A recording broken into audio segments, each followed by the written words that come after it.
शांति। आज का विषय है व्यर्थ से मुक्त होने की सहज विधि।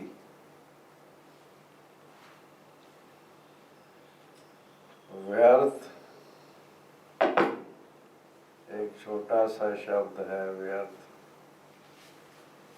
पर इसमें माया रावण का बहुत बड़ा संसार समाया है, बहुत बड़ा।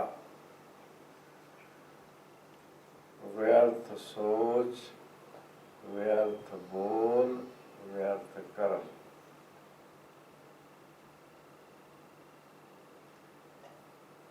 तीनों से ही पाप का खाता बढ़ता है। व्यर्थ सोच बीज है, बोल और कर्म झाड़ है। और इसका भी बीज क्या है? व्यर्थ का बीज है देह अभिमान।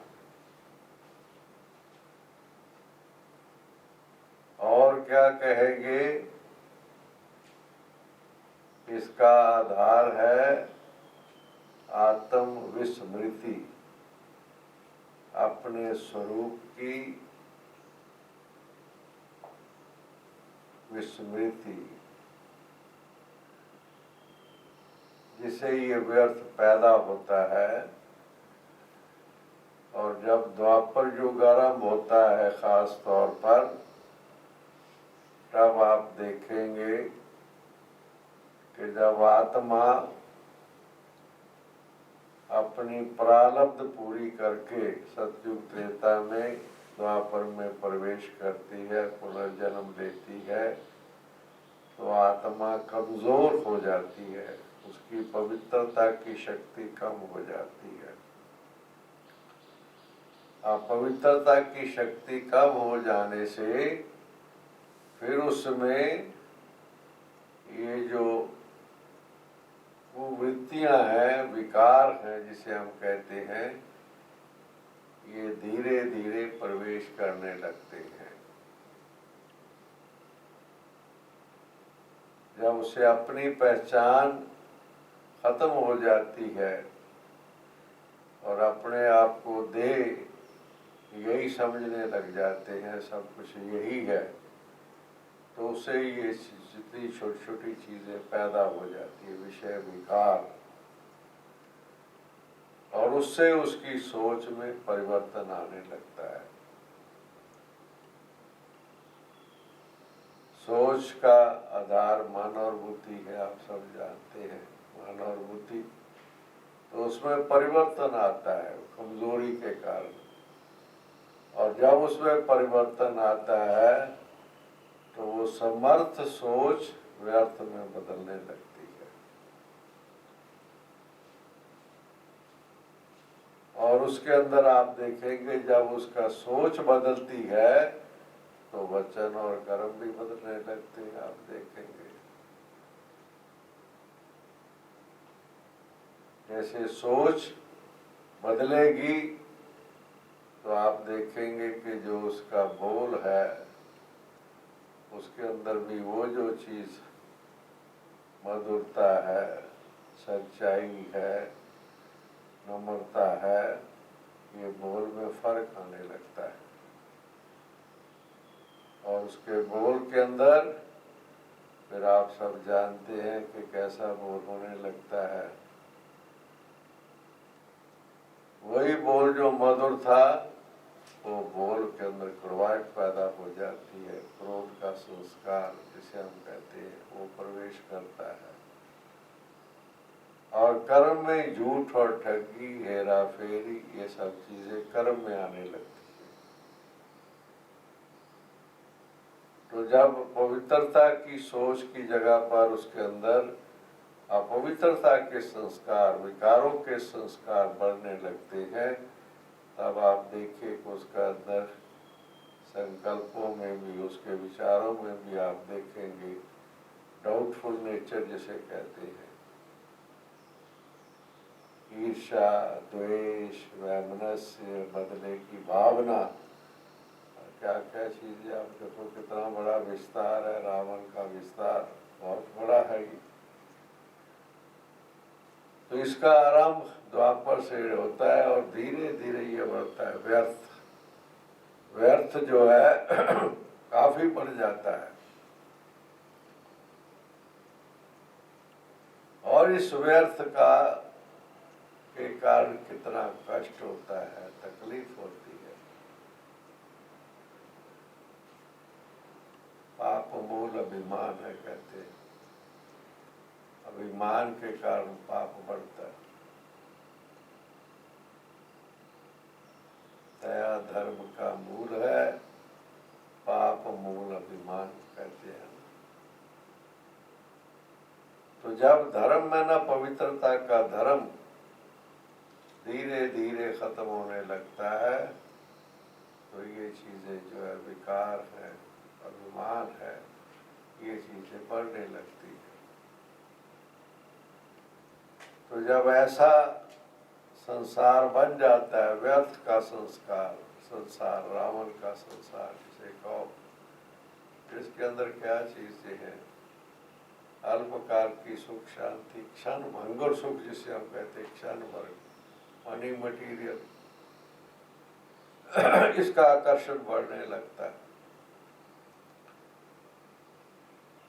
संबंधों में भी, परिवार में भी, समाज में भी, संसार में भी आप देखेंगे कठिनाइयां बढ़ने लगती है धीरे धीरे, और क्या हाल हो जाता है अंत में आप देखिए।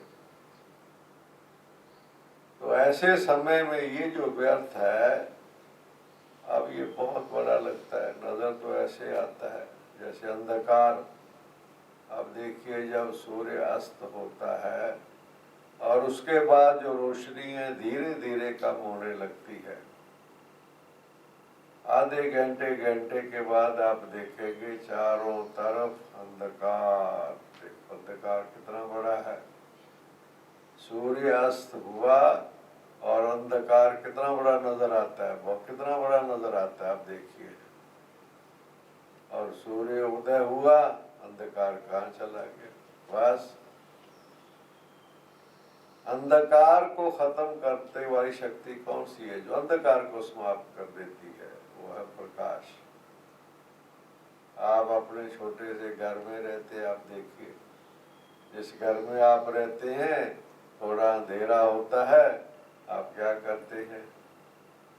आप अपने कमरे की लाइट का जो बटन है उसको ऑन कर देते हैं। बस आप देखिए कहाँ चला गया अंधेरा। तो अंधकार को जो है नष्ट करता है, खत्म कर देता है। सहज कितनी देर लगती है? प्रकाश को आने में कितनी देर लगी? बस बटन को ऑन किया, अंधकार भाग गया। बस ऐसे ही ये जो चीज है व्यर्थ जो है, इसको खत्म करने में है बहुत बड़ा नजर आता है, बहुत बड़ा इसका विस्तार है। मगर जैसे ही आत्म स्मृति आती है, आत्मा को अपनी पहचान मिलती है, समझ आती है कि मैं कौन। ये तो 5 तत्व का शरीर है, विनाशी है, परिवर्तनशील है। मैं तो अजर अमर अविनाशी आत्मा हूँ। और उसके साथ साथ ये पहचान मिलती है कि मैं तो ईश्वरीय संतान हूँ, जो सर्वशक्तिमान है, मैं उसकी संतान हूँ। आप देखिए, ये जो समझ आती है, ये जो समझ जब आती है, तो आप देखिए कि कहाँ अंधकार चला गया। देह अभिमान के साथ सारी चीजें हैं, सब व्यर्थ सोच, संकल्प, वचन, कर्म, सब का संबंध देह अभिमान के साथ है। जैसे ही आत्म स्मृति आती है, परमात्मक स्मृति आती है, और वो जब वो स्थिति बनती है, एक है नॉलेज, एक है स्थिति, दोनों में फर्क है। नॉलेज बुद्धि को प्रभावित करती है, अच्छी बात है, नॉलेज, अंडरस्टैंडिंग। मगर जब वो स्वरूप में आती है, धारणा में आती है, जीवन में आती है, उसको स्थिति कहते हैं। तो जब नॉलेज, ये आत्मिक स्थिति जब बनती है और परमात्मिक स्मृति आती है, तो अंदर सारा थॉट्स, हमारे विचार बदल जाते हैं, संकल्प बदल जाते हैं। बस जो विकारों के संकल्प थे उसकी जगह पर पवित्रता के संकल्प देखिए पैदा होने लगते हैं, शुद्धता के, श्रेष्ठता के। सोच बदल जाती है, वचन बदल जाते हैं। मूल जो क्रोध है और वो जो अंदर में वचन को बदलता है, कड़वापन पैदा करता है, दुख देता है, वाणी कैसे होती है? कहते हैं कि तलवार का घाव तो भर जाता है, मगर वाणी के द्वारा जो घाव होता है कई दफा वो नहीं खत्म होता है, याद रहता है लोगों को जिंदगी भर। इसके कड़वे बोल, दुख देने वाले बोल, कटु शब्द, अपमान करने वाले बोल, निंदा के, ये चीजें जो है ये कई दफा व्यक्ति के अंदर चली जाती है और कठिनाई पैदा करती है। इसलिए जब उसका अंदर आत्म ज्ञान आता है, अपनी पहचान आती है, ईश्वर पिता की पहचान आती है, समय की पहचान आती है, तो परिवर्तन शुरू होता है, परिवर्तन शुरू होता है सहज। बस इसलिए डिफिकल्ट नहीं है ये बहुत सहज विधि है। लगता है ये बहुत बड़ा संसार है, व्यर्थ का, संकल्प भी, वचन भी, कर्म भी, बड़ा संसार नजर आता है। मगर आप देखिए, जैसे ही आप देखिए कोई चीज, आप परिवर्तन, बस जब बदलाव शुरू हो जाता है, चेंज, ट्रांसफॉर्मेशन जिसे हम कहो, चेंज कहो, बस ओवरनाइट चेंज जिसे कहते हैं, ओवरनाइट चेंज। प्यारा बाबा क्या कहता है, 1 सेकंड में, बाबा कहता है 1 सेकंड में मुक्ति और जीवन मुक्ति का अधिकार आत्मा को मिल जाता है। 1 सेकंड में। क्या भाव है? निश्चय।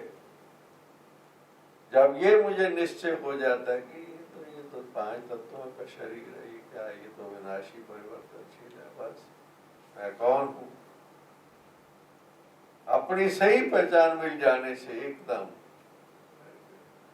और सब आत्माएं, मैं भी आत्मा, ईश्वर की संतान, सभी जो है, कहाँ किसी देश में, किसी जाति में, किसी धर्म में, कहीं पर भी जो भी है, वो सब आत्माएं ईश्वर की संतान है। देखिए सारा विश्व भी अपना परिवार दिखाई देने लगने लगता है, कितनी बड़ी परिवर्तन आता है। आप देखिए केवल इस एक चीज से कि मैं आत्मा हूं, ये सर्व आत्माएं हैं, ईश्वर की संतान है, वन गॉड वन फैमिली जिसे हम कहते हैं। इतना बड़ा बदलाव आ जाता है, आप देखिए जबरदस्त बदलाव आ जाता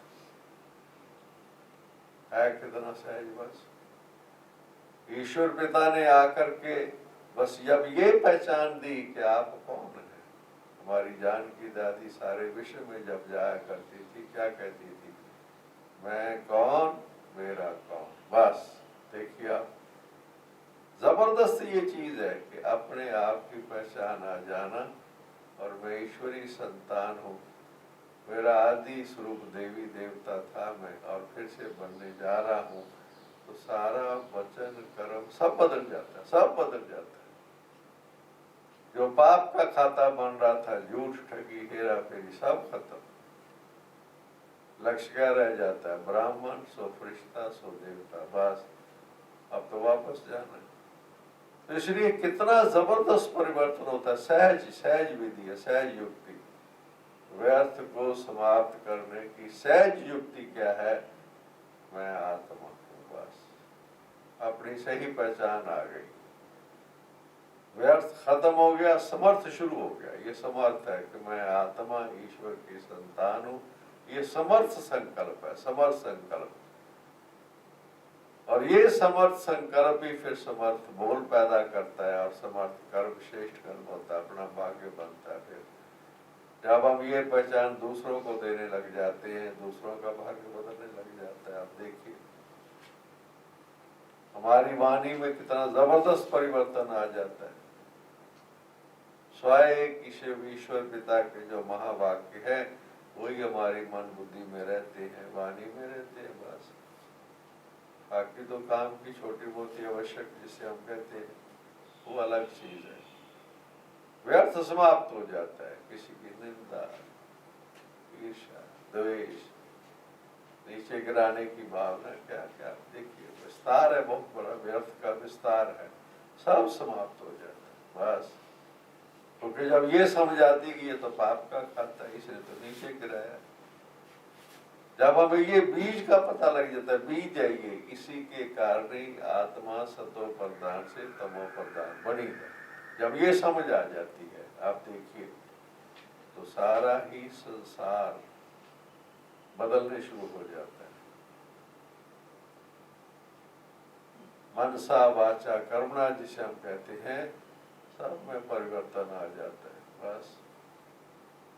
मनसा में भी ये क्या रहता है, सारा टाइम क्या रहता है, मनसा में क्या है, बस अब लौटना है, श्रेष्ठ दुनिया की स्थापना हो रही है, ईश्वर पिता के कार्य में सहयोगी बनना है, कोई ऐसी बात नहीं करनी है जिससे हमारा जमा का खाता कि भैया मानस का खाता हो जाए। सारा टाइम ये बुद्धि में रहता है, मन बुद्धि में क्या रहता है, तो सोच बदल गई ना एकदम, बस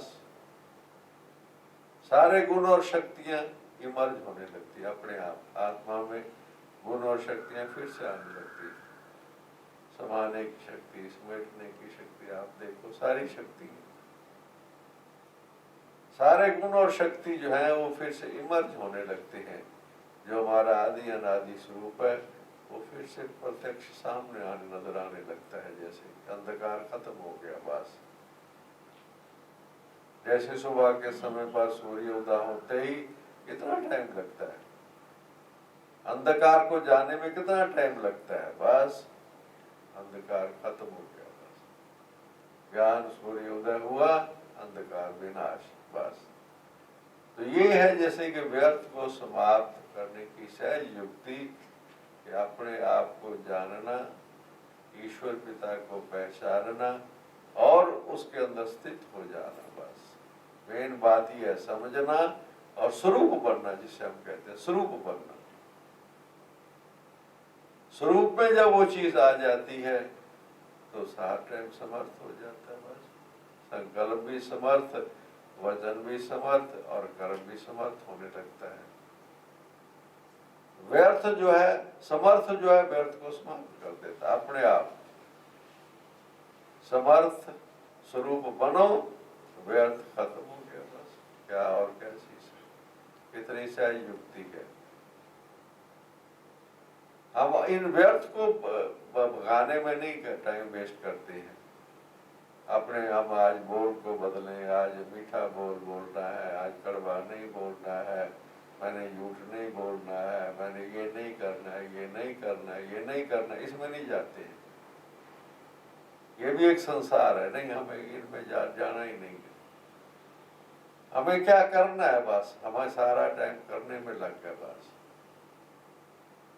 मैंने श्रेष्ठ सोचना है, श्रेष्ठ बोलना है, श्रेष्ठ करना है, बस हर समय ये बुद्धि में रहता है, मन बुद्धि में ये रहता है, मैंने अब श्रेष्ठ कर्मों का खाता जमा करना है, प्रारब्ध बनानी है, अनेक जन्मों की प्रारब्ध बनानी है, बस पाप खत्म। पुण्य का खाता, पुण्य की पूंजी जिसे हम कहते हैं, उसको इकट्ठा करना, बस सारा टाइम यही रहता है, बस सारा टाइम यही ध्यान रहता है कि नहीं जमा का खाता, बस कोई अंदर ऐसी कोई चीज जरा भी वो नहीं होनी चाहिए, बस ये ध्यान सिर्फ रहता है बस। बाकी उसके विस्तार में नहीं जाते।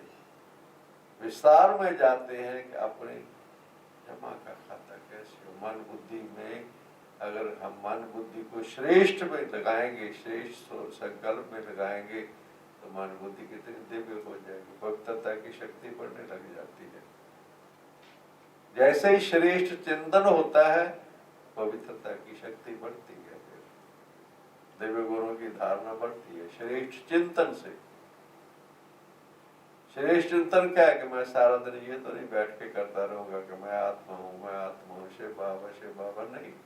श्रेष्ठ चिंतन का मतलब यह है कि जो ईश्वर पिता आकर के अभी शिक्षा में दे रहे हैं। देखिए, हमारा सबका विश्वास है कि जब हम अमृत वेले उठते हैं, अभ्यास करते हैं और फिर हम क्लास में आकर के बाबा के मुरली सुनते हैं, ईश्वरी महावाक्य है ये हमारी पढ़ाई है। इसकी तरफ ध्यान जितना देंगे, जितना इसकी तरफ ध्यान देंगे, ये हमारी मन बुद्धि में ये मुरली, जिसे हम कहते हैं मुरली, ये बजती रहे। मना के दिन में भी हमें बाबा की आज की मुरली 2-4 बातें भी याद आ जाए। श्रेष्ठ चिंतन है। बीच बीच में ब्रेक देके, जैसे हम हमारा ये कंट्रोल सिस्टम बना हुआ है, संकल्पों को कंट्रोल करने की विधि देखो कितनी अच्छी बनाई हुई है कि बीच बीच में गीत बजते हैं, ट्रैफिक कंट्रोल जिसे हम कहते हैं। तो ये किस लिए ये सिस्टम बनाया हुआ है कि हमें अपने उस वक्त ब्रेक दे करके सोचे कि हमारा संकल्प जो है कहाँ जा रहा है, किस तरह हमारे थॉट्स जा रहे हैं, और उसको हम चेंज करें। ट्रैफिक कंट्रोल का माने कंट्रोल करके ट्रांसफॉर्म करना, हम फिर अंदर अच्छे सोचने लगने। बस सामने बाबा आ जाए, सामने सूक्ष्म वतन आ जाए, सामने परम धाम आ जाए, ऐसे उस वक्त चाहे 3 मिनट होता है, 1 मिनट होता है, उसमें भी तो हम अपने चेंज तो कर सकते हैं। चेंज ये अगर चेंज करने की जिनको अगर आदत बन जाती है, जिनका अभ्यास हो जाता है, आदत बन अभ्यास हो जाता है, कितना संकल्प मिलता है। अब परम धाम यहाँ से कितने दूर है, सूक्ष्म वतन कितनी दूर है, 1 थॉट, बस संकल्प किया वहां पहुंच गए।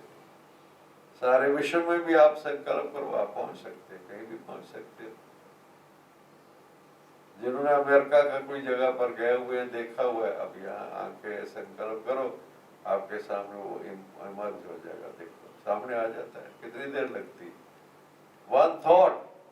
इसलिए ये जो है, हम अपने संकल्पों को ट्रांसफॉर्म करते हैं, परिवर्तन करते हैं। संकल्प जब बदल जाते हैं, वाणी भी बदल जाती है। बस जिस वाणी में ज्ञान अंदर, दूसरों को हम अच्छी चीजें सुनाने का अंदर संकल्प रखेंगे, तो उनको हम ईश्वर के जो महावाक्य वो अगर सुनाएंगे, इससे बड़ा श्रेष्ठ कर्म क्या हो सकता है। आप देखिए, जिस वाणी से अपना जीवन और दूसरों का जीवन बदल जाता है, वही तो वाणी है ना। वही अगर हम दिन में भी प्रयोग करें, अपने लिए भी, दूसरों के लिए, किसी को बैठ करके 2 शब्द सुना देवे कि आज बाबा के ये महावाक्य हैं, और आभारी जमा का खाता है, खुशी का पैदा करता है, किसी के जीवन में खुशी देता है, ट्रांसफॉर्म करता है वाणी के द्वारा, कर्म के द्वारा। देखो ईश्वरी यज्ञ है, कुछ भी हो जाए, चाहे कुछ भी नहीं। मैंने कईयों को देखा, मेरे सामने ऐसे ऐसे भी मिसालें हैं। मैंने ऐसे अपने ज्ञान में चलने वाली बुजुर्ग माताओं को मेरे सामने कभी कभी आती हैं, बेड पर सारा टाइम रहती थी, बिस्तरे पर, और कहती थे नहीं, सुबह के समय पर ना मुझे बिठा दो, मैं आपको या बाबा के घर में सब्जी थोड़ा काट दिया करूँगी अपने हाथ से। देखो मैं याद करता हूँ आत्मा को, मेरे से कुछ थोड़ा सा तो श्रेष्ठ कर्म हो जाए। मैं और कुछ नहीं कर सकती, चलो वाणी के द्वारा सेवा नहीं कर सकती, मैं इतना तो कर सकती हूँ ना, बैठी बैठी। ये क्या चीज़ है, इसको कोई समझे कि ये भी कुछ भी थोड़ा सा अच्छा, कुछ भी। चलो बीमार होंगे तो सारा टाइम बीमार थोड़ा होंगे, सारा टाइम थोड़ा देख सकता है कोई। तो बहुत वेरी सीरियस हो, अभी कोई जाने वाला हो, उसकी तो बात अलग है। मगर ऐसा थोड़ा है कि कोई व्यक्ति उठ करके अपना थोड़ा बहुत भी यज्ञ सेवा नहीं कर सकते, थोड़ा बहुत भी। मैं कहता हूँ कुछ भी ना करे, जहाँ यज्ञ की सेवा, कोई सब्जी काट रहे हो, यहाँ के बैठ ही जाए, चलो और कुछ नहीं, अपने वाइब्रेशन देने लग जाए, किचन में बैठ जाए, आकर के 10 मिनट, आधा घंटा, 15 मिनट, बहुत बड़ी सेवा है, बहुत बड़ी सेवा है। उससे अपने थॉट्स भी बदलते हैं और सारे वाइब्रेशन के अंदर चेंजेस आती है। तो ये है व्यर्थ को समाप्त करने की युक्ति, विधि। अपना परिवर्तन खुद करना, हमने हमारे परिवर्तन से ही सारा वातावरण बदलता है, वृत्ति से वातावरण बदलता है और समाज बदलता है, संसार बदलता है, विश्व बदलता है। ये बदलाव का कार्य जो हो रहा है ये कितना सहज है, सहज। ईश्वर पिता ने देखो एक ही जन्म में थोड़े से समय में कहाँ कलयुग का अंत और कहाँ सतयुग की याद, सतयुग संसार बन रहा है, संस्कार बन रहा है, संसार बन रहा है। तो सहज विधि है, अपने आप को बदलो तो जग बदलेगा। ओम शांति, ओम शांति, ओम शांति। Thank you.